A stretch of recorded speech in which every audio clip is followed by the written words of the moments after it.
आज जो शिक्षा मंत्री उनका इस्तीफा हो जाए।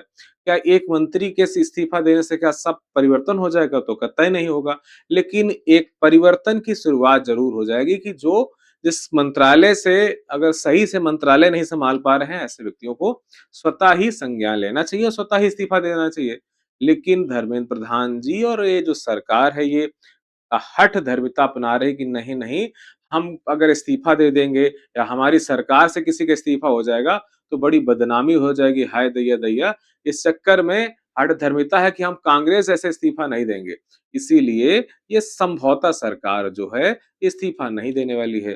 तो अमूमन लोकतंत्र में अगर आप जनभावना का सम्मान करिए, आपके खिलाफ अगर विरोध में और नैतिक रूप से आवाज़ उठ रही, तो आपको इसको संज्ञान में लेना चाहिए। जाकर एक प्रतिनिधिमंडल देना चाहिए जो जाकर वहाँ पर वार्ता कर सके। हो सकता है हमारे देश में अलग-अलग विचार के लोग हैं, अलग-अलग विचारधारा के लोग हो सकते हैं, आपका विरोध भी कर सकते हैं। विरोध का मतलब ये नहीं कोई एंटी नेशनल हो जाएगा। विरोध जो भी हो रहा है वहाँ पर वो पारदर्शिता लाने के लिए हो रहा है। शिक्षा व्यवस्था में सुधार के लिए विरोध किया जा रहा है। जो खामियाँ हैं उनको कैसे अच्छा किया जाए। आप बैठिए, जो विरोध कर रहे हैं वो लोग ही बैठें, उसमें कुछ अच्छे सुझाव आएँगे, उन सुझावों पर अमल किया जाए। अगर आप चीज़ें नहीं रोक पा रहे हैं, अगर पेपर का लीक नहीं रोक पा रहे हैं, तो आप काहे बैठे हुए हैं? दूसरे को बैठने का मौका दीजिए। शायद कोई देश में और प्रभावशाली नेता हो सकता है वो भाजपा से हो या एनडीए से हो, और अच्छा काम कर सकता हो, तो ऐसे लोग जो दबे हुए हैं, वो बाहर निकल के आएँ, जो शिक्षा विभाग को अच्छे से चलायमान कर सकें। आपने 2020 में नई शिक्षा नीति बनाई तो, पर लागू करने की आपकी हिम्मत नहीं पड़ रही है।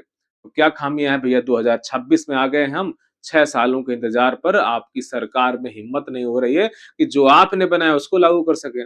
तो कहीं न कहीं आपके शिक्षा विभाग में 2014 से ही लगातार बड़ी ही खामियाँ रही। जो-जो मंत्री बने हैं, चाहे वो स्मृति ईरानी हो या धर्मेंद्र प्रधान हो, लगातार ये जो पद दिया गया है, ऐसे लोगों को दिया गया है जो इस मंत्रालय को सँभाल नहीं सकते थे, जो खुद इंटर पास होंगे, जो खुद ग्रेजुएशन किए होंगे, ऐसे लोग कैसे मंत्रालय को सँभालेंगे? उसके लिए इसी सरकार से ही कोई हो सकता है बहुत पढ़ा-लिखा व्यक्ति जो सरकार को चला सके या मंत्रालय को चला सके।